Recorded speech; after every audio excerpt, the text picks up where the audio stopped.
stand for the Pledge of Allegiance? I pledge allegiance to the flag of the United States of America and to the republic for which it stands, one nation, under God, indivisible, with liberty and justice for all.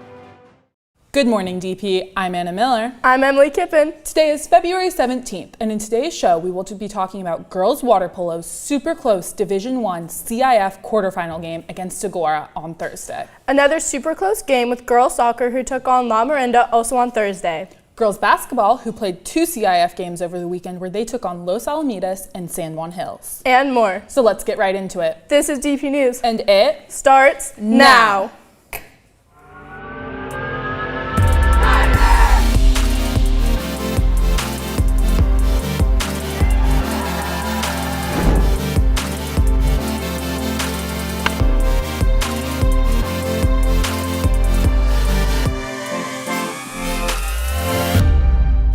Today, we celebrate the start of Lunar New Year, a holiday celebrated by millions of people across East and Southeast Asia and around the world. Lunar New Year marks the beginning of a new year based on the lunar calendar and is a time for family, reflection, welcoming good luck, and new beginnings. Career talks are happening now in the College and Career Center, so if you're interested in being an attorney, Lisa Burita will be there on Wednesday during seminar to talk and answer questions about her career. Now let's go to Parker to see what sports played over the long weekend. We had a lot of sports that played over the long weekend. Our wrestlers traveled away to compete in the CIF SS Eastern Division. Both teams dominated on the mat, with girls placing 35th out of 72 teams. Ariana Valderas placed 5th with a score of 5-2, earning 17 team points. She will continue on to the Masters qualifiers. The boys ended up placing 7th out of 50 teams. Andrew Gilligan went 6-1, placing 3rd, earning 21 team points. Brandon Velasquez went 4-1, placing 2nd, earning 27 team points, and Ethan Ono went 5-0, placing 1st, earning 28 team points. All of these boys are headed over to the Masters qualifiers. Good luck to all of our wrestlers heading down to the Masters meet this week. Over the weekend, girls water polo dove into the pool to take on Agora Hills in a CIF matchup. Last Thursday night, DP hosted Agora Hills in an electric matchup. It wasn't the start Dos Pueblos wanted in their Division I quarterfinal, trailing 9-5 at halftime after a tough opening stretch. But the Chargers responded with heart. Goalie Reagan Mack entered in the second half and shifted the momentum with clutch saves and strong outlet passes that fueled the counterattack. Dev Wygo caught fire, finishing with 5 goals to lead the comeback. Kira McAvoy added 2 key scores as DP's defense locked in and held Agora to just 1 goal after the break.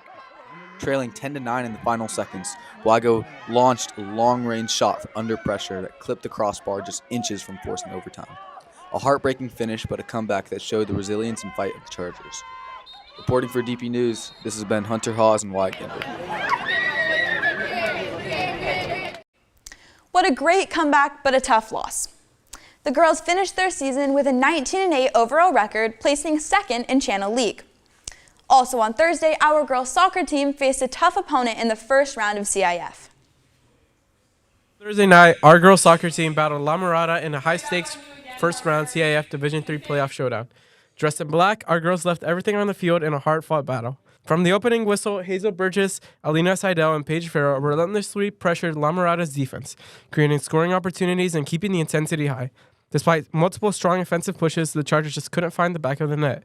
On the defensive end, Casey Hurley, Anastasia Bruner, and Charlize Welsh delivered a lockdown performance, shutting down attacks and protecting their goal with grit and composure. Behind them, Darlene Aguilar stood tall in goal, coming up with several clutch saves that kept the game within reach and showcased her resilience under pressure. La Mirada managed to sneak in a second-half penalty, and although our Chargers continued to fight until the final whistle, the loss brings the team's league record to an impressive 8-3-3 and their overall record at 13-5-5, a season defined by heart, hustle, and unwavering teamwork. For DP News, this has been Kenan Walsh, Tristan Garcia, and Verna Guzman. Great job this season, girls.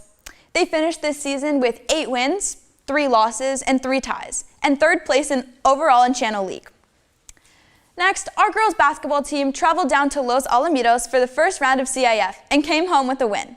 DP led 11-4 after 1 and took a 30-22 advantage into halftime.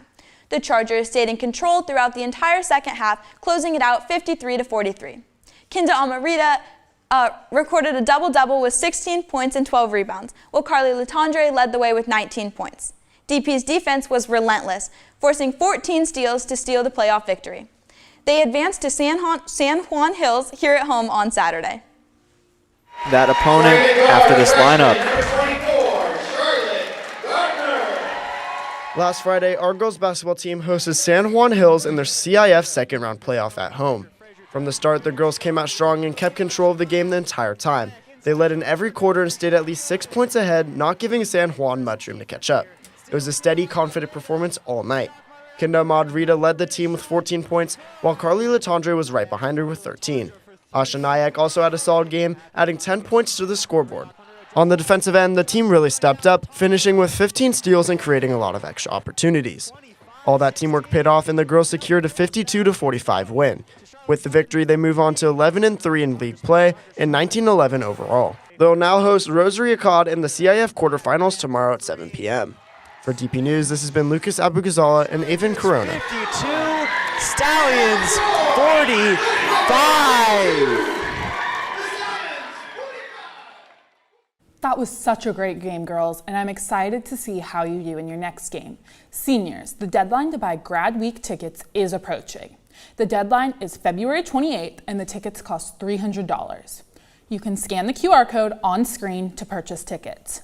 This ticket includes senior breakfast, ice skating, a movie night, and a trip to Disneyland. This is a super fun way to end senior year and make some great memories with your friends.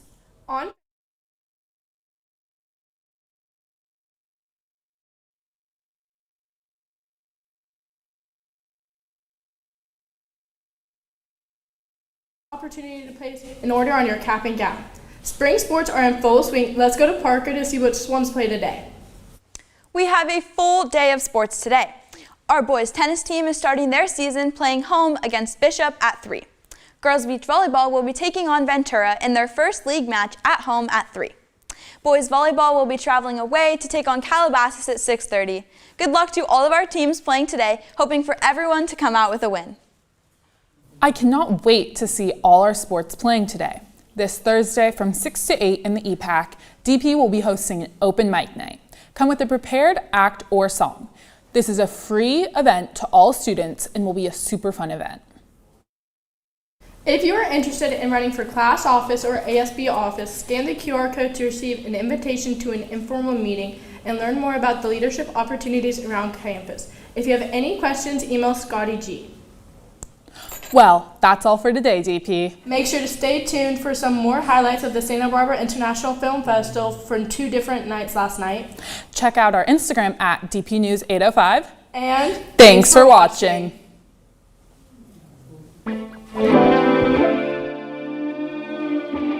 Good morning, DP. My name's Julian Fior-Carrasco. Eric San Juan. Ethan Gardiner. And we're here at the Santa Barbara International Film Festival Outstanding Directors of the Year Award.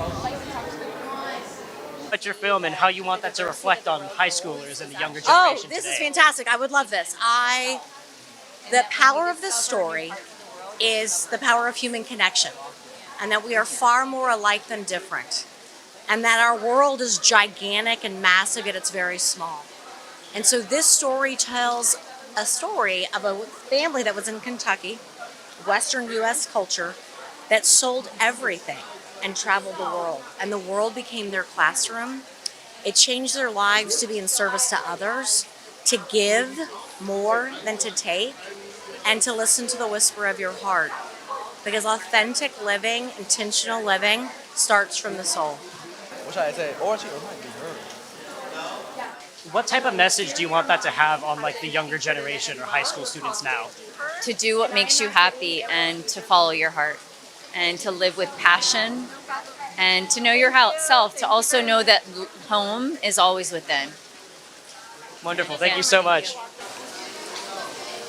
What mistakes do you think you made early on in your career that you think would be good to teach, young people about? Just advice generally, how younger generations can learn from your mistakes. I think it's going to be hard for younger generation to listen to this advice, because I wouldn't, when I was your age, I probably wouldn't want to listen. But there's 4 seasons, so every creative cycle. Winter is just important as summer. When we're young, we feel like we can stay in summer the whole time. But actually, winter is just as important, and you're rejuvenating the soil. So when I was younger, I just pushed through. I never did winter. So then my creative soil become drier and drier and drier. Every time a seed is planted, it's hard to grow. So when I got to my late 30s, I crashed. So I would say make sure you do rest and take breaks. Could you say this is DP News and it starts now? Oh my goodness, this is DP News and it starts now. DP News starts now. You all are awesome. Well, that caps off a wet, rainy night in downtown Santa Barbara at the Arlington Theater. We hope you guys enjoyed, and stay tuned tomorrow for more highlights. What's going on, DP? I'm Lucas Trexler. I'm Trey Fuel. And I'm Everett Womack. And we're here at the Santa Barbara International Film Festival where actress Stellan Skarsgård is awarded the Montecito Award. My name is Lucas Trexler. I'm with DP News, which is a local news program here, but we also do a lot of film. What would you say is your inspiration to make a film about a topic like this? Yeah, are you talking about visual inspiration or like prophetic inspiration? Just both, if you're able to. Yeah, I think as a documentary filmmaker, I felt like I had no other choice but to go ahead and to make this film. It was like there was a string on my heart that pulled me towards Altadena, and as I experienced the story, it was unfolding. But otherwise, I knew I wanted to make a documentary, and the primary inspiration from the film came from Agnes Varda's 1955 silent film called The Opera Mouf. So I knew that I wanted to make a black and white short documentary, so then when this story came along, it inspired the visual structure. And then I guess that relates to my other question, which is what inspired you to shoot on film rather than digitally? Yeah, I love that film is human and it's physical. And the power of film just transcends, especially as everything gets so digital and so AI today. Not that there's any issue, you can tell a compelling story through digital, but I'm really compelled by the physical nature of film. And this film, it exists physically in my apartment, and I think that's really cool. That's sick. Thank you so much. And then what would you say is like a striving factor? Like, what about students who want to make films about topics such as this one, like very like heavy topics? I'd say like regardless of whether it's a horror film or a drama, like it's about, you know, pulling from your lived experience. You can still make a really creepy horror film, but like there's so much inspiration from what actually happens in your own life and people around you that you can pull from. So like don't be afraid to do that, you know. Thank you so much. I go to Dos Pueblos High School. It's a local news. We have a local news program called DP News. Yeah. You're both an actor and a singer. How would you say that you've parlayed like multiple careers together? I didn't start acting until I was 25, but I've been singing since I was about 6. So that's the thing and playing guitar. That's the thing I'm really comfortable at. I can go do it anywhere by myself or with my band, 3 people or 300 people. Acting, I still get very nervous when I show up on the set the first day, even after 40 years. I get there, I've got it all up in my mind, but I find sometimes I'm a little nervous. I get the shakes, I'm jittery. Yeah, so if I had my druthers, I would rather only sing for people, but that doesn't really pay the bills. So, you know, go out and make a movie here and there. Yeah. Thank you. And then can you say, like, I'm John Corbett, this is DP News, and it starts now? My name's John Corbett, this is DP News, and it starts now. Thank you so much.